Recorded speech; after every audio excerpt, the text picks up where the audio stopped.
the last lesson of this chapter is use our linear models or line of best fit to make predictions. We're going to try to make some predictions with this lesson. Okay?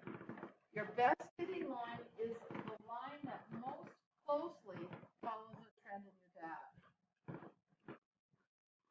Linear regression is what we're doing. It's the process of finding your best line of best fit.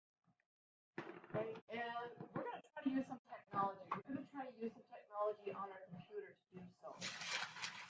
Okay. Once you have your line of best fit, then we're going to use linear interpolation to approximate a value between two known values. So on our lines of fit, we got our line, and you want to know what's happening here. You know all these, and you want to know what's happening here. Linear extrapolation is when it's out beyond your known data. So it's out here somewhere. What's going to happen in the future? Because most of these are involving the future. Okay, my data for my example is not based on anything that you can see. It's just some numbers I came up with. Okay, and then we're going to do some interpolation after we get our, and extrapolation after we get our equation. So now we're going to go to a scatter plot. I went online and did a Google search for scatter plot for myself. And here's my data. I've got the point 0, 2. And my next one is 2, 7. And it's going to keep going down. Then 4, 6, and 7 are my x's. My y's are 2, 7, 14, 17, and 20. Now what's really nice about this is they have the data there for you. It is so nice that we could just go and say, oh, that's what it is. So I'm going to take my line.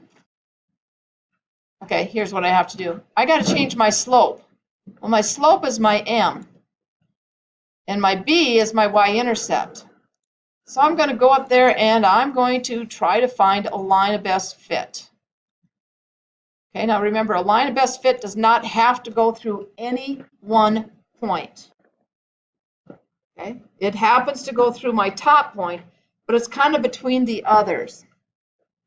So the equation I got, I don't know if it's going to let me write on this or not. The equation I've got, we've got our slope. Can you see me circling this equation 3?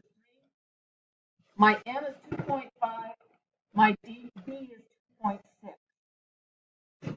Okay, so the equation that the computer gave me is y equals 2.5x plus 2.6. And that's just fine. Okay, now if I want to predict when x is 3 and when x is 5, I can do it a couple of different ways. X is 3 looks pretty close to 10. Okay, when x is 5, I'm real close to 15. So it lets me predict on that. So when x is 3, my y is really close to 10. When x is 5, my y is very, very close to 15, if I remembered it right. Oops, this one, sorry. Okay, so 3, yep, it was 10. And for 5, it was very close to 15. Okay, the other part they want us to do is extrapolation. So now I am beyond my data points. So then it's extra points that I'm adding. Interpolation is inside the points I've already got. So when I'm doing extrapolation, I have to go and say, what's going to happen when my x gets up to 10? Well, I might have to move the graph here, or I can come over here and change it. That's probably too much. So now with my 10, I can come up here, and 10 is really close to 27 and a half. Okay, 27.6. So it's so nice to have the technology that we can use. we say 27.6. And this was 10. So interpolation, you're predicting within the line. Extrapolation is beyond the line. And we took a look at that technology. There's also a way to do it on our graphing calculators. So if you're interested in using this kind of information on a test down the road, we have to go over how to put the data into our calculators and use that. Okay. One more part before we put this lesson. It's a short set of notes for you. But the zero of a function is the x value that makes y equal 0, or the f of x equals 0. It's not putting 0 in for x. We'd had this before. When we find the zero of the function, we're going 0 equals 2x minus 8. Now, most of you would rather work with positives, so you would add 8 to both sides and divide by the 2. So the 0 occurs when you put 4 in for x. Okay? On this other example, when the function is 0, we would again say 0 equals 1/4 n plus 3. And it does not matter if you want to put the 0 over on the right. It's the same thing. So now we would get rid of the 3 by subtracting 3 from both sides. And to undo that fraction, we would multiply by the reciprocal. Okay, so n would equal -12.